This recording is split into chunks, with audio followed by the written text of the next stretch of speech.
دو umpire یہاں پر موجود نہیں ہیں, میں فورتھ امپائر کے طور پر یہاں پر موجود ہوں. بھائی آپ بالکل فورتھ امپائر نہیں, آپ تھرڈ امپائر ہی خود کو سمجھے, فیصلہ کن حیثیت آپ کو حاصل ہے. خان صاحب کی بڑی امپورٹنٹ سٹیٹمنٹ, فیض حمید کی گرفتاری کا مقصد مجھے ملٹری کورٹ تک لے جانا ہے. یہ کوئی آج کی بات تو نہیں, وہ بڑے متعین انداز میں نام لے لے کے یہ بات کہہ چکے ہیں کہ فلاں مجھے کوشش کر رہا ہے, فلاں مجھے دھکیل رہا ہے, میری جان کو کچھ ہوا تو فلاں کو پوچھ لینا. یہ ساری چیزیں وہ نام لے کے کہہ چکے ہوئے ہیں, یعنی اس کے قرائن موجود ہیں کہ ان کو کسی نہ کسی طریقے سے گھسیٹ کر ملٹری کورٹ میں لے جایا جائے. ایک سیاستدان کو جب آپ ملٹری کورٹ میں لے کے جائیں گے تو اس کا مطلب یہ ہے کہ ملٹری بذات خود مستغیث ہو جائے گی, بذات خود وہ پروسیکیوشن کرے گی. عمران خان صاحب کا جو اندازہ ہے وہ بالکل ٹھیک ہے. جلیمہ خان صاحبہ نے بھی بڑی ایک خطرناک بات کہی ہے, انہوں نے کہا ہے کہ خان صاحب کو ایلیمینیٹ کرنے کی کوشش ہو رہی ہے. خود عمران خان صاحب کو بھی قتل کرنے کی کوشش ہو چکی ہے کم از کم ایک دفعہ. تو یہ ایلیمینیشن جو ہے وہ تو کوئی یعنی پاکستان کی تاریخ میں ایسا نہیں ہے کہ آپ کہیں کہ یہ ہوئی نہیں ہے. السلام علیکم جی, آپ دیکھ رہے ہیں تھرڈ امپائر, اور آج دو امپائر یہاں پر موجود نہیں ہیں, ان کی جگہ پر میں فورتھ امپائر کے طور پر یہاں پر موجود ہوں. اور آپ لوگ جیسا کہ جانتے ہیں کہ کرکٹ میں فورتھ امپائر کا جو کردار ہوتا ہے وہ ہوتا ہے کہ وہ جو فیلڈ میں موجود امپائرز ہیں ان کے لیے ڈرنکس وغیرہ لاتا ہے, نیو بالز پرووائڈ کرتا ہے, اس کے علاوہ لنچ اور ٹی بریکس میں وکٹ کی پچ کا جو جائزہ لیتا ہے وہ, اس کے ساتھ ساتھ نیو بیلز وغیرہ وہ گراؤنڈ میں پرووائڈ کرتا ہے. تو چونکہ میں فیمیل امپائر ہوں تو میرا بھی کردار کچھ اسی قسم کا ہوگا. حبیب صاحب سے آج ہم 4 مختلف اہم ایشوز پر بات کریں گے. حبیب صاحب, سب سے پہلے تو خان صاحب کی سٹیٹمنٹ پہ بات کریں گے. خان صاحب کی بڑی امپورٹنٹ سٹیٹمنٹ, ویسے ہر بار خان صاحب جب پٹیالہ میں گفتگو کرتے ہیں صحافیوں سے تو بڑی کوئی نہ کوئی ایسی بات خان صاحب کر دیتے ہیں جو موضوع گفتگو بن جاتی ہے, اور آج انہوں نے بات کی, انہوں نے کہا کہ فیض حمید کی گرفتاری کا مقصد مجھے ملٹری کورٹ تک لے جانا ہے. ایک تو یہ ہے کہ آپ نے اپنے آپ کو فورتھ امپائر کہہ کے, کچھ مجھے تو پتہ ہی نہیں تھا کہ فورتھ امپائر یہ کام کرتا ہے جو آپ نے بتایا ہے. بھائی آپ بالکل فورتھ امپائر نہیں. آج چونکہ اکبر باجوہ اور اجمل جامی دونوں کسی وجہ سے نہیں آ سکے, دونوں مختلف جگہوں پہ آپ مصروف ہیں, تو اس وجہ سے آپ نے بڑی گریس کیا کہ آپ یہاں پہ آ گئے. تو آپ بالکل بھی فورتھ امپائر نہیں ہیں, آپ تھرڈ امپائر ہی خود کو سمجھے, فیصلہ کن حیثیت آپ کو حاصل ہے. صحیح. دوسری جہاں تک عظمیٰ یہ جو ہم بات کریں بھی آپ نے کی نا کہ عمران خان صاحب روزانہ ایسی بات کرتے تھے. اچھا فرض کیجئے کہ عمران خان صاحب ایک ہفتہ چپ رہے ہیں, تو ہم ایک ہفتہ کیا بات کریں گے؟ ہم ایک ہفتہ یہ بات کریں گے کہ عمران خان صاحب بول کیوں نہیں رہے, چپ کیوں ہیں. دیکھیے پچھلے 2.5 برسوں سے یعنی اپریل 2022 سے آنورڈ عمران خان کے بغیر نہ میڈیا مکمل ہے, عمران خان کے ذکر کے بغیر کوئی پروگرام چلتا ہے, نہ ان کے ذکر کے بغیر کوئی اخبار چھپتا ہے, اور نہ سیاست, اور نہ ان کا ذکر کیے بغیر سیاست کی بات بنتی ہے. بلکہ سیاست کیا, بہت ساری باتیں جو ہیں وہ ان کے ذکر کے بغیر بنتی ہی نہیں ہیں. تو آپ جتنی بھی خبریں دیکھ رہی ہیں, آپ پچھلے 2 سال کا اخبار, کوئی بھی ایک اخبار اٹھا کے دیکھ لیجیے, کوئی بھی ٹی وی چینل کی نشریات کا ریکارڈ اٹھا کے دیکھ لیجیے, کوئی بھی یوٹیوب چینل کی نشریات یا اس کے ریکارڈنگز اٹھا کے دیکھ لیجئے, تو آپ کو ایک ہی بات سمجھ میں آتی ہے کہ کہاں سیاست کرو گے, کہاں سیاست کریں گے, کہاں عمران کا ڈر ہے, کہاں عمران تو ہوگا. تو عمران کے بغیر بات نہیں بن رہی. تو اب آئے جو انہوں نے بات کی ہے کہ جی مجھے ملٹری کورٹ کی طرف دھکیلا جا رہا ہے. یہ کوئی آج کی بات تو نہیں ہے, اس سے پہلے کئی بار عمران خان صاحب یہ بات کہہ چکے ہیں کہ مجھے ملٹری کورٹ کی طرف دھکیلا جا رہا ہے, اور وہ بڑے متعین انداز میں نام لے لے کے یہ بات کہہ چکے ہیں کہ فلاں مجھے کوشش کر رہا ہے, فلاں مجھے دھکیل رہا ہے, میری جان کو کچھ ہوا تو فلاں کو پوچھ لینا. یہ ساری چیزیں وہ نام لے کے کہہ چکے ہوئے ہیں.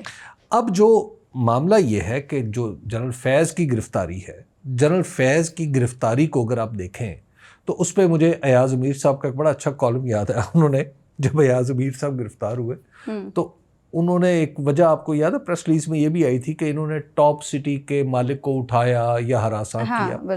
تو انہوں نے بڑی معصومیت سے یہ سوال اٹھایا تھا اپنے کالم میں کہ اچھا اس مملکت خداداد میں ہراساں کرنا یا کسی بے قصور کو اٹھا لینا کب سے جرم ہو گیا؟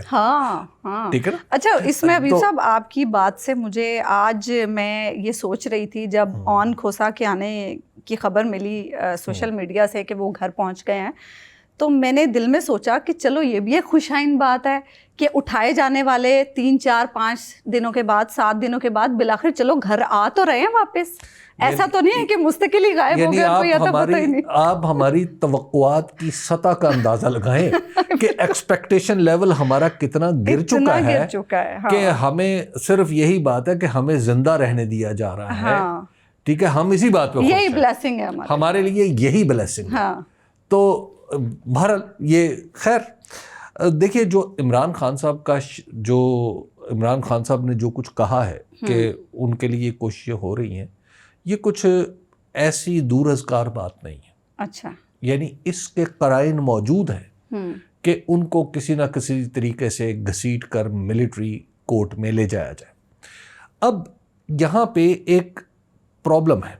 پرابلم یہ ہے کہ ملٹری کورٹ اس طرح کے معنوں میں کورٹ نہیں ہوتی جس طرح آپ اس کو کورٹ سمجھتے ہیں. اس کی وجہ یہ ہے کہ ملٹری کورٹ کا مطلب یہ ہے کہ ایک طرف, کم از کم ایک طرف, ملٹری بذات خود استغاثہ کے طور پہ ہوتی ہے, ایک فریق کے طور پہ ہوتی ہے, اور دوسری طرف جج کے طور پہ بھی, جج کے طور پہ بھی ہوتی ہے.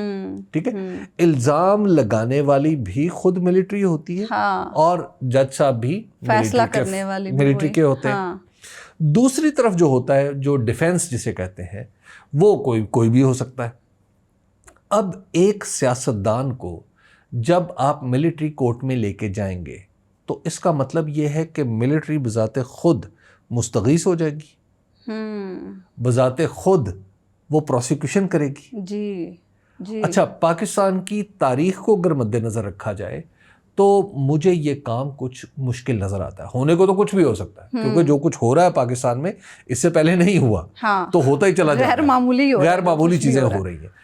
یہ مجھے سمجھ نہیں آتی کہ جب ایسی صورت ہو جائے گی کہ ایک طرف خود ہماری فوج, جو ہم سب کی فوج ہے, وہ عمران خان کے خلاف استغاثہ دائر کرے گی اور خود ہی جج ہو جائے گی, اور ظاہر ایگزیکیوشن بھی خود ہی ہو جائے گی. اور اگر فیض حمید صاحب وعدہ معاف گواہ بن جاتے ہیں تو دوسری طرف وعدہ معاف گواہ بھی خود ملٹری کے ہی. تو لہٰذا مجھے یہ قصہ تھوڑا دور ازکار معلوم ہوتا ہے. یعنی عمران خان صاحب کا جو اندازہ ہے وہ بالکل ٹھیک ہے, میں اس سے انکار نہیں کر رہا. ویسے اب تک جو وہ کہتے آئے ہیں حبیب صاحب, وہ ہوتا چلا ہے. تو جو کچھ وہ کہہ رہے ہیں اس میں, اور وہ ہوتا بھی رہا ہے, لیکن مجھے ایسے لگتا ہے, آنیسٹلی اسپیکنگ, اگین میں یہ قانون اور منطق کی روشنی میں بات کر رہا ہوں. ویسے آپ اکثر ہی جو باتیں قانون اور منطق کی روشنی میں کرتے ہیں وہ پوری نہیں ہوتی. تو یہ ہماری توقعات کا عالم ہے. لیکن ابھی صاحب اس میں یہ بھی تو ہو سکتا ہے کہ خان صاحب کے ملٹری کورٹ کے جانے کے بیچ کے عرصے میں یعنی کچھ ایسا ہو جائے جو ہماری توقعات کے برعکس ہو. کیا کچھ ایسا ہو سکتا ہے؟ ویسے آج علیمہ خان صاحبہ نے بھی بڑی ایک خطرناک بات کہی ہے. انہوں نے کہا ہے کہ خان صاحب کو ایلیمینیٹ کرنے کی کوشش ہو رہی ہے. یہ بھی کوئی اس کا کچھ اور بھی کوئی بے بنیاد بات نہیں ہے. اچھا, اس کی وجہ یہ ہے کہ اس سے پہلے ذوالفقار علی بھٹو ایلیمینیٹ ہو چکے ہیں. وہ ایک جوڈیشل پروسیس کے ذریعے انہیں ایلیمینیٹ کیا گیا, اور خود عدالت نے پھر 45 سال بعد ہی صحیح اس قتل پہ توبہ کی, اس پہ ندامت کا اظہار کیا. تو یہ تو معاملہ ہو چکا ہے. دوسری بات یہ ہے کہ خود عمران خان صاحب کو بھی قتل کرنے کی کوشش ہو چکی ہے, کم از کم ایک دفعہ. آپ کو یاد ہے 2022 میں جب وہ جا رہے تھے وزیر آباد کے قریب, ان پہ حملہ ہوا تھا, گولی چلی تھی. تو یہ ایلیمینیشن جو ہے وہ تو کوئی, یعنی پاکستان کی تاریخ میں ایسا نہیں ہے کہ آپ کہیں کہ یہ ہوئی نہیں ہے. لیاقت علی خان کی ایلیمینیشن نہیں ہوئی تھی. ٹھیک ہے, لیاقت علی خان بھی ایلیمینیٹ ہوئے تھے. لیکن حبیب صاحب, کیا اب حالات وہ ہیں جو اس وقت تھے ذوالفقار علی بھٹو صاحب کے ٹائم پہ, لیاقت علی خان صاحب کے ٹائم؟ کیا آپ یہ سمجھتے ہیں کہ ایسا اب پاسبل ہے پریکٹیکلی؟ عظمیٰ, میں آپ کو بعض اوقات فائدہ ہوتا ہے کہ آپ کی بڑی عمر کا, جہاں بہت سارا نقصان ہوتا ہے وہاں پہ بہت سارے فوائد بھی ہوتے ہیں. اور فوائد یہ ہوتے ہیں کہ آپ چیزوں کو بعض اوقات کنیکٹ کر سکتے ہیں. جب 99 تھا نا, اکتوبر 99, جب جنرل پرویز مشرف نے باقاعدہ طور پر تختہ الٹ دیا تھا نواز شریف کا, تو اس وقت ہم لوگ کالج وغیرہ سے نکل کے ایکٹیو لائف میں انٹر ہو رہے تھے, اور ہم چونکہ ہمیشہ سے ہی سیاسی مزاج رکھتے تھے یا صحافتی مزاج رکھتے تھے. وہ کیا کسی نے کہا تھا کہ میرا مزاج لڑکپن سے ہی عاشقانہ تھا. تو اس معاملے میں عثمان یہ ہوا کہ ہم سوچا کرتے تھے کہ اب پاکستان میں مارشل لاء کا دروازہ بند ہو چکا ہے. یہ اس زمانے میں ہمارا گمان تھا اور ہم سوچتے تھے کہ اب دستور نہیں ٹوٹے گا. مارشل لاء لگنے سے پہلے کی؟ جی پہلے کی بات ہے, 99 سے پہلے کی بات ہے, یعنی اکتوبر 99 اس کا مطلب ہے کہ آپ کے گمان اکثر ہی ٹوٹ جاتے ہیں. جی اکثر ہی غلط ثابت ہوتے ہیں. تو اس وقت بھی ہم سب لوگوں کا یہ خیال تھا, ہم تو اس وقت جونیئر تھے لیکن جو ہمارے سینئرز تھے ان کا بھی یہی خیال تھا کہ اب پاکستان میں ایسا نہیں ہوگا. لیکن پاکستان میں ویسا ہی ہو گیا. اور پھر ہاں البتہ ایک فرق تھا, فرق یہ تھا کہ اس وقت اس سیٹ اپ کو مارشل لاء کا نام نہیں دیا گیا تھا. ٹھیک ہے, وہ it looked like a martial law, it acted like a martial law, it walked like a martial law, but it was not martial law. یہ ایک ڈفرینٹ چیز تھی. پہلے بڑے آرام سے سر آتے تھے اور چیف مارشل لاء ایڈمنسٹریٹر بن جاتے تھے اور ضلعوں کے لیول تک چیف مارشل لاء ایڈمنسٹریٹر یا مارشل لاء ایڈمنسٹریٹرز بن جاتے تھے. اس دفعہ وہ نہیں ہوا تھا, تو جزوی طور پہ ہم ٹھیک اور جزوی طور پر غلط ثابت ہوئے. تو اب جو صورتحال ہے اس میں جو آپ یہ جو کہہ رہی ہیں کہ کیا ایسا پاسبل ہے, تو حالات بدل چکے ہیں. یس حالات بدل چکے ہیں. میں اس کانٹیکسٹ میں بات کر رہی ہوں کہ آپ یہ دیکھیں انٹرنیشنلی بڑا پریشر ہے خان صاحب کے معاملے پر. کانگریس کی قرارداد, ٹھیک ہے, پھر اس کے بعد UN ورکنگ گروپ کی رپورٹ, پھر اس کے بعد سیکرٹری خارجہ USA کی طرف سے ایک بیان خان صاحب کے حوالے سے. تو انٹرنیشنلی کنسرنز ہیں خان صاحب. یہ سارے کنسرنز اس وقت بھی تھے, بھٹو کے وقت. اچھا, یہ سارے کنسرنز موجود تھے. لیکن حبیب صاحب اب ایک اور بھی چیز ہے نا, سوشل میڈیا اور پھر عوام کا ایک رسپانس جو ہم نے 8 فروری کو دیکھا. سوشل میڈیا کی تو آپ بات ہی نہ کریں, جس طرح انٹرنیٹ کی ٹوٹی بند اور کھلی جا رہی ہے, مطلب اس کی تو کیا ہی بات ہے. لیکن خیر دیکھیے, حالات نو ڈاؤٹ بدل چکے ہیں, حالات بدلے ہیں, اور شاید ان بدلے ہوئے حالات کی وجہ سے مجھے ایک پاکستان کے ایک بڑے طاقتور شخص نے مجھے کہا تھا, انہوں نے کہا تھا کہ اب ہم کوئی ذوالفقار علی بھٹو نہیں بنائیں گے. اچھا, تو اگر تو یہ اپروچ آج تک قائم ہے تو اس کا مطلب یہ ہے کہ وہ آپ والی بات درست ہے کہ حالات بدل چکے ہیں. لیکن مجھے تو اب حالات کے بدلاؤ پہ کچھ زیادہ بھروسہ رہتا ہی نہیں ہے. مجھے تو لگتا ہے کہ حالات کے نارمل ہونے پہ کچھ زیادہ بھروسہ نہیں رہتا.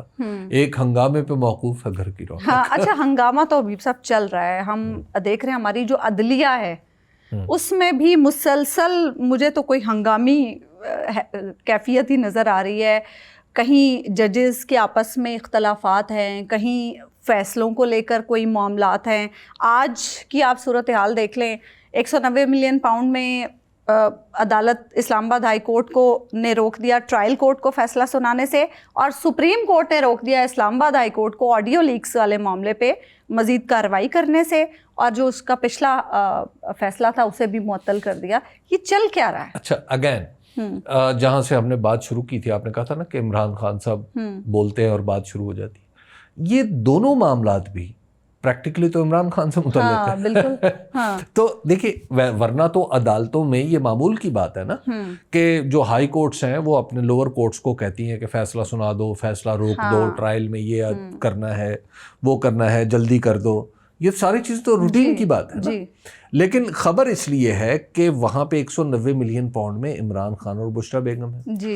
اور جب آپ سپریم کورٹ میں جاتے ہیں جہاں پہ آج اور آڈیو لیکس میں جس میں نعیم اختر خان صاحب اور جسٹس امین الدین خان صاحب نے فیصلہ دیا ہے, یعنی اب دیکھیے اس میں جو محل نظر ہے نا وہ فیصلہ ہے جو سپریم کورٹ نے دیا ہے یا حکم. جسٹس بابر ستار نے باقاعدہ طور پر یہ پوچھا تھا, یعنی یہ قانون میں اس کے لیے الفاظ ہیں, اصطلاحیں ہیں کہ میں اگر میرے خلاف کوئی افسر, سرکاری افسر کوئی کام کرتا ہے یا کوئی ایسا ایکٹ کرتا ہے جو میرے مفادات کو نقصان پہنچاتا ہے یا میرے خلاف ہے, لبرٹی کے خلاف ہے, تو میں عدالت جا کے اس سے پوچھتا ہوں کہ عدالت آپ مجھے بتائیں کہ اس افسر نے ایسا کس قانون کے تحت کیا.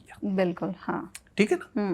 اگر تو کوئی قانون موجود ہے تو پھر تو بات دوسری ہے. ہاں. اور اگر قانون ہی موجود نہیں ہے تو پھر بات دوسری ہے. ہاں. اچھا, جسٹس بابر ستار نے کئی دفعہ یہ پوچھا کہ بھئی قانون کیا ہے, اختیار کون سا ہے, اور یہ ہائی کورٹ ہی پوچھ سکتی ہے. جی. بار بار پوچھا, انہیں آئیں بائیں شائیں کے سوا کوئی جواب نہیں, جواب ہی نہیں ملا. اچھا. اس کے جواب میں لا یعنی گفتگو تھی. یعنی جو گفتگو اس پرٹیکولر معاملے میں ہمارے بڑے بڑے جید سرکاری وکلاء نے جسٹس بابر ستار کے سامنے کی, آپ اس کو کم سے کم لفظوں میں زٹل کہہ سکتے ہیں. اچھا. وہ قانون تھا ہی نہیں. ٹھیک. بابر ستار صاحب نے کیا کیا, انہوں نے کہا کہ جناب اگر قانون موجود نہیں ہے تو بس پھر آپ روک دیں. ٹھیک ہے.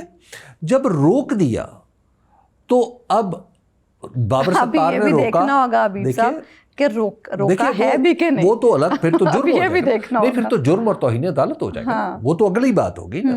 اچھا, جب روک دیا انہوں نے کہا کہ اب آپ فون ریکارڈ نہیں کر سکتے, آپ سرویلنس تو بالکل ہی نہیں کر سکتے جب تک کہ آپ کو ہائی کورٹ کا جج اجازت نہ دے. اور پولیس گئی اور پولیس نے اجازت بھی لی.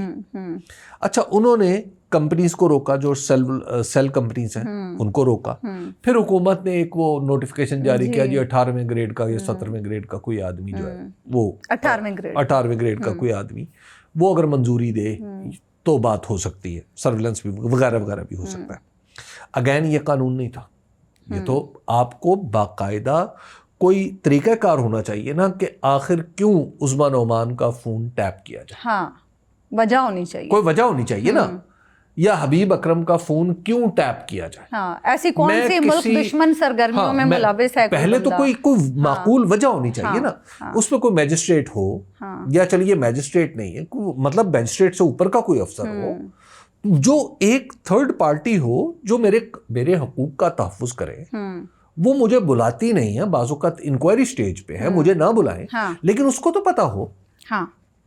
آپ باقاعدہ پرمیشن دی جائے کسی بندے کے بارے میں, اگر آپ نے کسی کا فون ٹیپ کرنا ہے, کوئی اس کے بارے میں ایسی کوئی معلومات ہیں وہ رکھی جائیں کنسرنڈ اتھارٹی کے سامنے کہ یہ پرابلم ہے, یہ بندہ قومی سلامتی کے خلاف کام کر رہا, ہم اس کا فون ٹیپ کرنا چاہتے ہیں.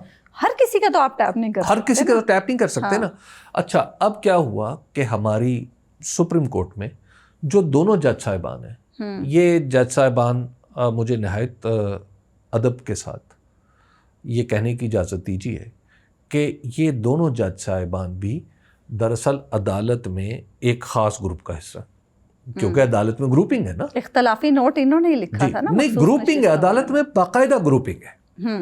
یہ چیف جسٹس اس پہ تو اب جب بھی اس طرح کے جج صاحبان کے سامنے کوئی معاملہ جاتا ہے تو ہم تقریباً ایکسپیکٹ کر لیتے ہیں کہ فیصلہ یہ ہماری بدقسمتی نہیں تو اور کیا ہے. یہ قانونی استدلال ہو سکتا ہے درست ہو, لیکن ہمارے جج صاحبان نے اپنی شخصیت کے ساتھ اور عدالت کی توقیر کے ساتھ کیا کیا ہے.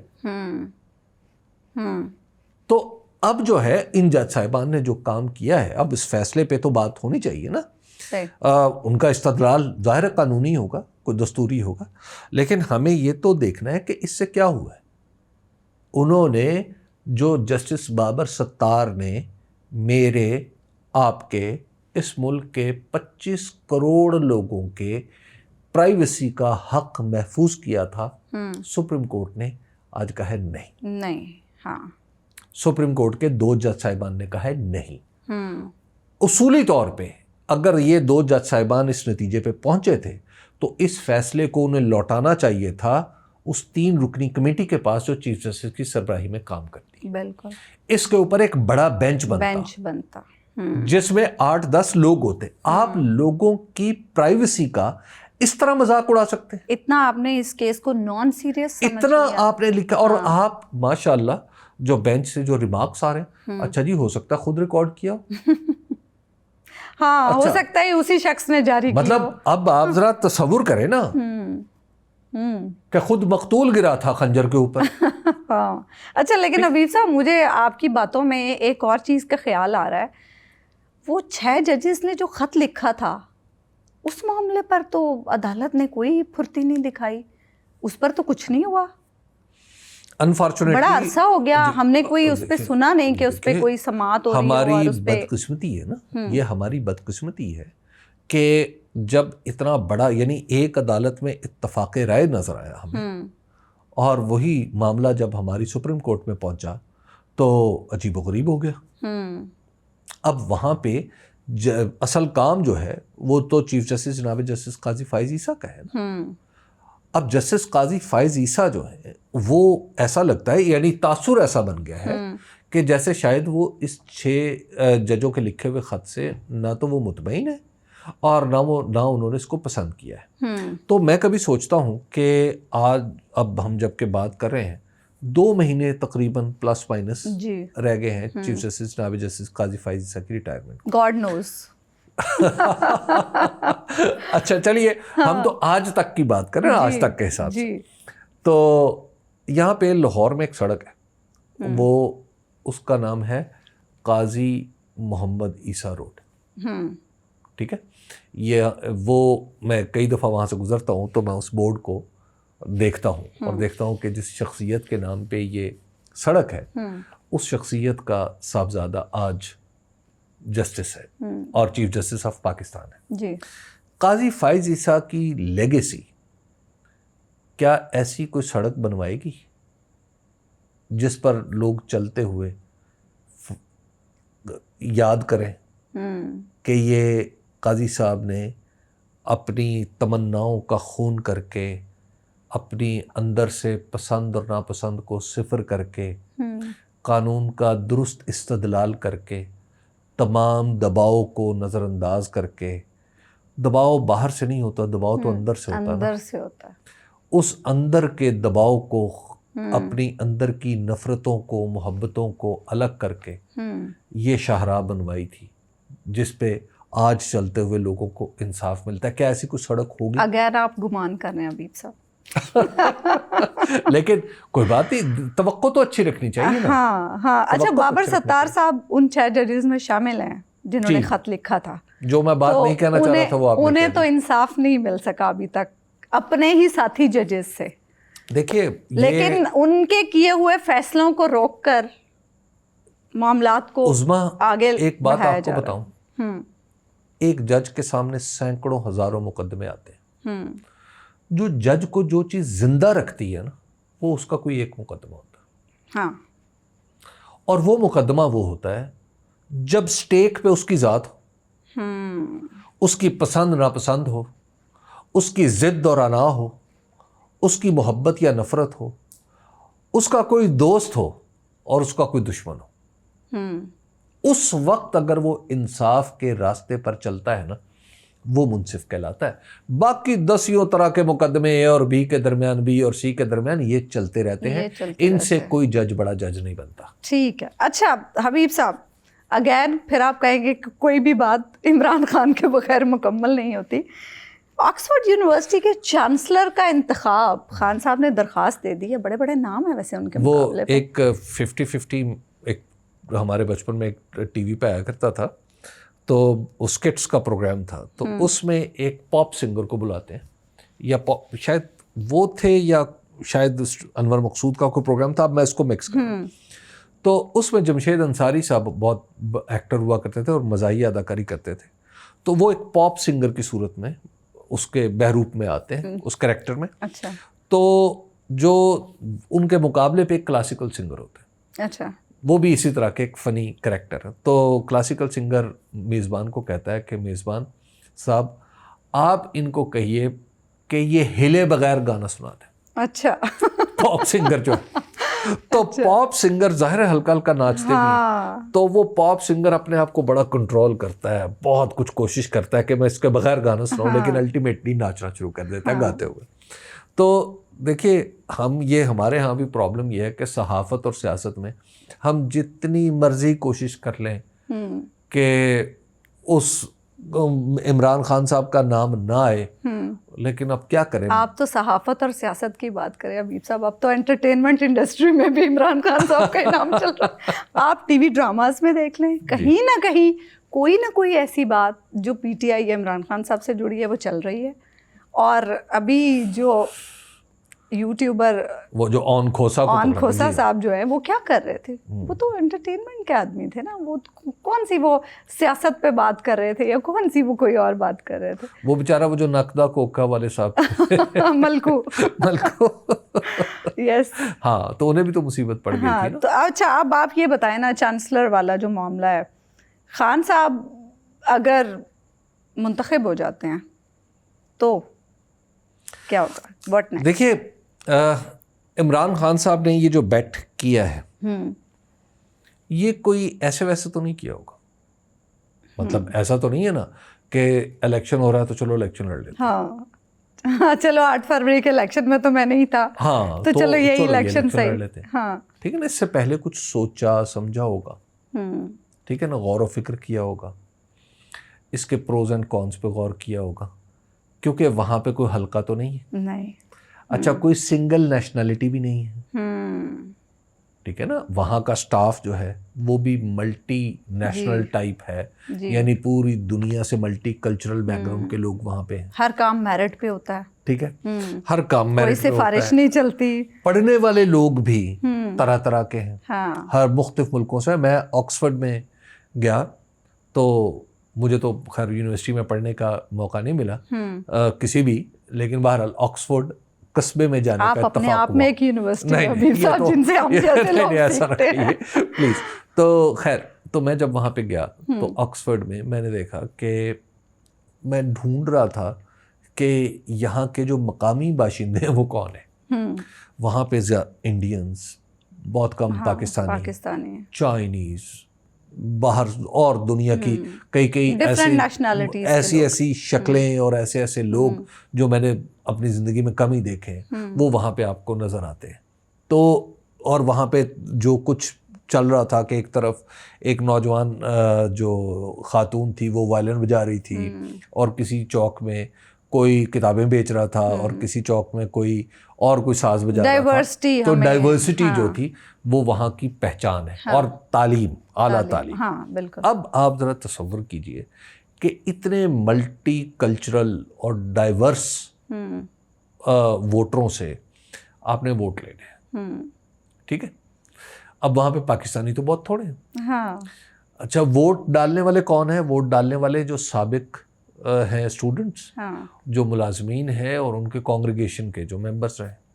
اب یہ ایک عجیب و غریب بات ہو گئی, تو اور بڑی دلچسپ. اب ذرا سوچئے کہ عمران خان صاحب کے پروز کیا ہیں. ہم اس الیکشن میں ذرا سوچتے ہیں کہ عمران خان صاحب نے کیوں سوچا. اچھا عمران خان صاحب آپ سوچئے کہ آکسفورڈ کا الیکشن لڑ رہے ہیں, اور انہوں نے سوچا کہ مجھے ووٹ کون دے گا.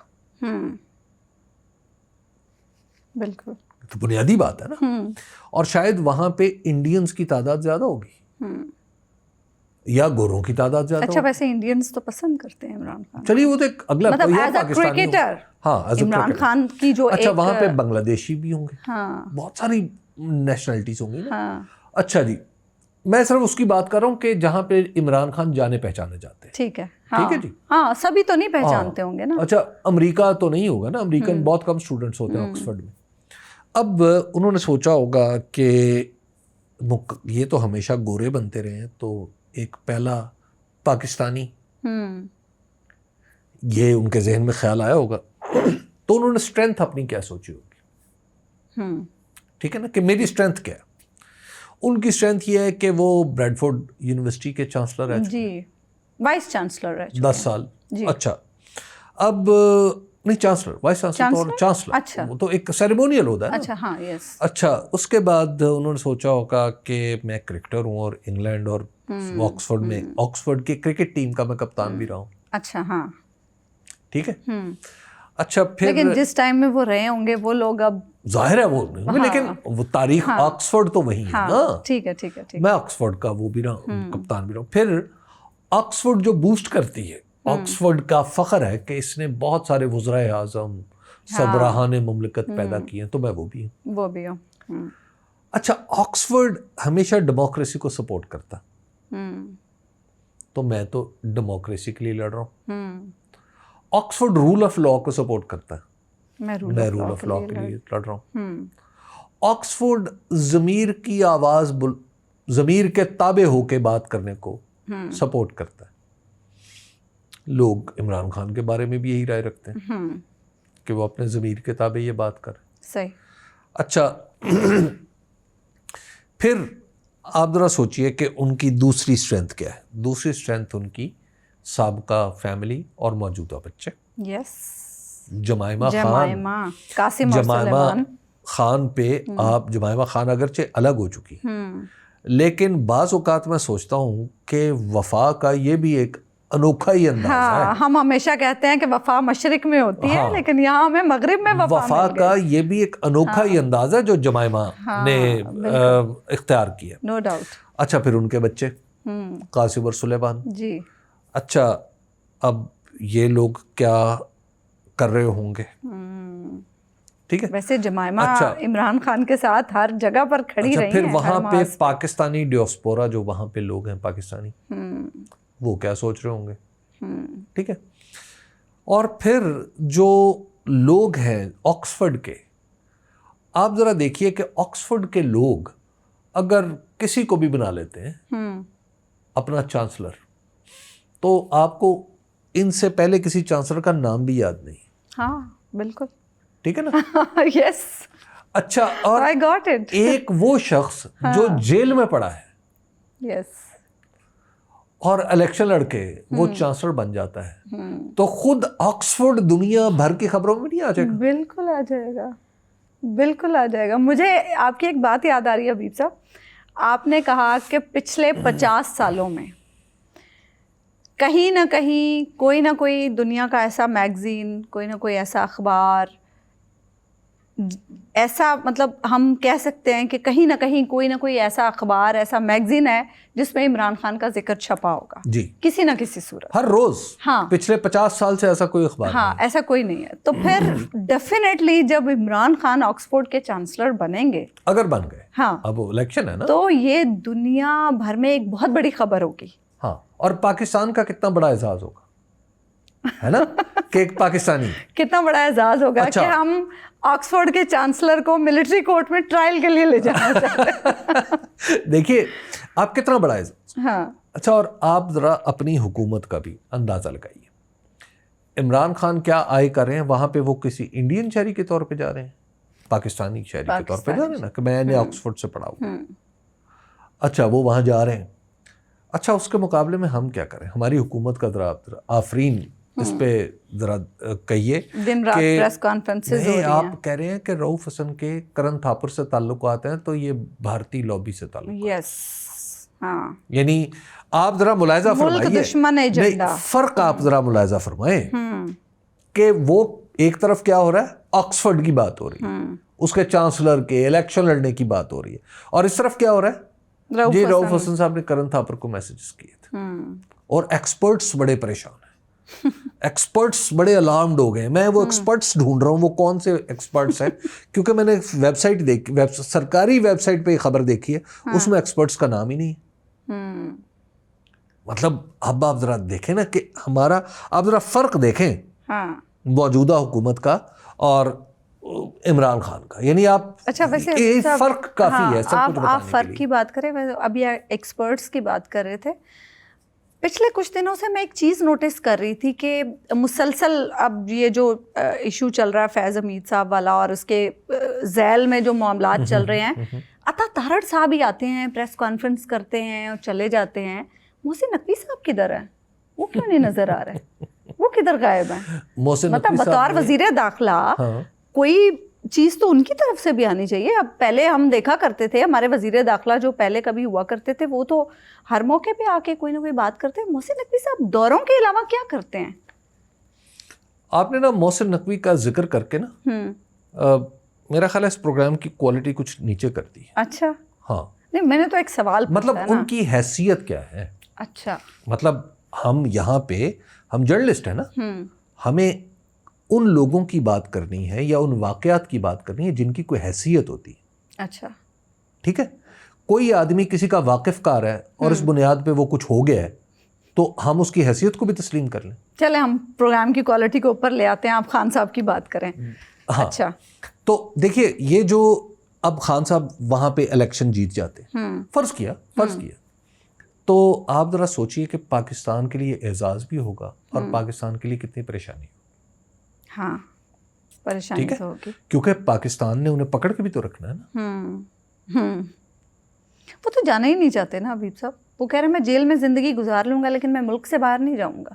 ہاں تو وہ ان کے لیے جانا ضروری نہیں ہے، لیکن آپ ذرا تصور کیجئے کہ آکسفورڈ میں ایک کرسی پہ لکھا ہو عمران خان صاحب detained in Pakistan, chancellor of this university can not attend this ceremony. Yes. اب ذرا آپ اندازہ لگائیں اس کے بعد کیا کریں گے. مطلب ہم نے اپنے ملک کو یہ جو ہم جن حالات میں پہنچے ہیں نا، یہ کسی نے نہیں پہنچایا ہمیں، ہماری خود اپنی حرکت. ابھی سب آپ سمیت اور بھی جو ہمارے بڑے بڑے صحافی ہیں، شامی صاحب بڑا کھل کے ان تمام معاملات پر بات کر رہے ہیں، اثر تو کوئی نہیں ہو رہا کہیں بھی. دیکھیے بس بات ہی کر رہے ہیں. دیکھیے بات یہ ہے کہ ایسے لگ رہا ہے سب کچھ لا یعنی کچھ حشر تو ان سے اٹھے گا، کچھ دور تو نہ لے جائیں گے. عظمیٰ ایک بات ہے کہ پاکستان یہ ہمارا ملک ہے. اس ملک کا میں خود کو سب سے بڑا سٹیک ہولڈر سمجھتا ہوں، کیونکہ میرے پاس 25 کروڑواں حصہ ہے اور آپ کے برابر کا ہے. تو اور سب کچھ یہی ہے، سب کچھ یہی ہے، ہمارا کہیں کچھ باہر نہیں ہے، سب کچھ یہی ہے. تو میرے سب سے زیادہ سٹیکس ہیں یہاں پہ. اس ملک میں میں نے اس ملک کے ہر شہر میں، عظمیٰ میں آپ کو بتاؤں، میں نے جوتے گھسائے ہیں. بالکل. میں نے اس ملک کے ہر شہر میں مزدوری کی. میں نے اس ملک، یہ جو خراج چلاتا ہے یہ بھی میں ہی ہوں. یہ جو بچوں کے لیے اپنے ریڑھی پہ سامان لے کے کھڑا ہے وہ بھی میں ہی ہوں. وہ بھی 25 کروڑواں حصے دار ہے اس ملک کا. بالکل. ہم سب سے بڑے سٹیک ہولڈر ہیں. تو ہم یہی تو سمجھا رہے ہیں کہ ہم اپنے اکابر کو، بڑوں کو، سب ایک ہی بات کر رہے ہیں کہ یار یہ ملک چل رہے ہیں. آواز ہی اٹھا سکتے ہیں، آواز اور وہ بھی بڑے دھیان سے اٹھا رہے ہیں. ہاں کہ اٹھائے نہ جائیں. نہیں، وہ تو ایک بات ہے نا. اور بھائی کو اٹھا دیا یا مر گئے، اس سے زیادہ کیا ہوگا. کوشچن یہ نہیں ہے، کوشچن کچھ اور ہے. میں آپ کو عرض کروں، آج مجھ سے مجھے کئی لوگ پوچھتے ہیں اور کئی لوگ یہ بات بھی کرتے ہیں کہ پی ٹی آئی کو چاہیے کہ فوراً باہر نکل آئے. یہ کرتے ہیں نا بات کہ جناب جلد سے جلوس کر نکالے. اور آسان کہاں ہے آپ یہ؟ نہیں، بہت آسان ہے. اچھا، یہ بہت آسان کام ہے حبیب صاحب. جس طرح ہم نے 9 مئی کے بعد حالات دیکھے ہیں، وہ تو لوگوں کے بچے 1 سال سے جیلوں میں پڑے ہیں، ان کو پتہ بھی نہیں ہمارے بچے کہاں ہیں. لوگوں کے بچے مر بھی تو گئے ہیں. آپ یہ بھوک بھی تو پڑی ہوئی ہے اس ملک میں. عظمیٰ دیکھیے، آج اگر پی ٹی آئی کا جو کوئی جلوس، فرض کیا کوئی جلوس، وہ کیا ہوگا؟ وہ آپ کے خیال میں جلوس شہباز شریف کے خلاف نکلے گا؟ نہیں، وہ ہماری اسٹیبلشمنٹ کے خلاف نکلے گا. اس کا رخ، یعنی اس کو جو دنیا اس کو دیکھے گی وہ اس کو اس طرح دیکھے گی. شہباز شریف کے خلاف چاہے نعرے لگاتے رہیں، چاہے آپ کہیں نواز شریف نے یہ کیا، زرداری کے خلاف آپ نعرے لگاتے رہیں گے، شکوہ جو بھی ہوگا، دنیا کیسے دیکھے گی؟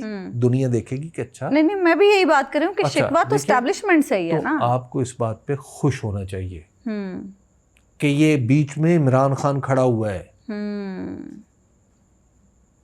اس بات پہ خوش ہونا چاہیے. اور میں خود بھی چاہوں گا کہ کسی بھی صورت میں کوئی ایسا جلوس نہ نکلے جس کا دشمن کے نزدیک، ہمارے جو حاسد ہیں، ہمارے جو دشمن ہیں، وہ یہ سمجھیں کہ یہ جو جلوس نکل رہا ہے یہ پاکستان کی فوج کے خلاف نکل رہا ہے. یہ شکر کرے بیچ میں عمران خان کھڑا ہوا ہے. صحیح. جلوس نکالنا کون سا مسئلہ ہے؟ یہ جلوس نکالنا کبھی دنیا میں مسئلہ ہوا ہے؟ نہیں. اور بھائی یہ تو کوئی ایشو ہی نہیں ہے، لیکن مسئلہ کچھ اور ہے جس کو سمجھنے کی کوشش کریں. جو آپ کو جیل میں بیٹھا بھی سمجھا رہا ہے، باقی دنیا بھی آپ کو سمجھا رہی ہے. صحیح، ٹھیک. ہم آواز اٹھا رہے ہیں، ہم بھی سمجھاتے رہیں گے. نہیں ہم تو اکثر دست بستہ عرض کرتے ہیں. دست بستہ ہی صحیح ہم عرض کرتے رہیں گے. اب تک کے لیے اتنا ہی, ہمیں اجازت دیجیے. اللہ نگہبان.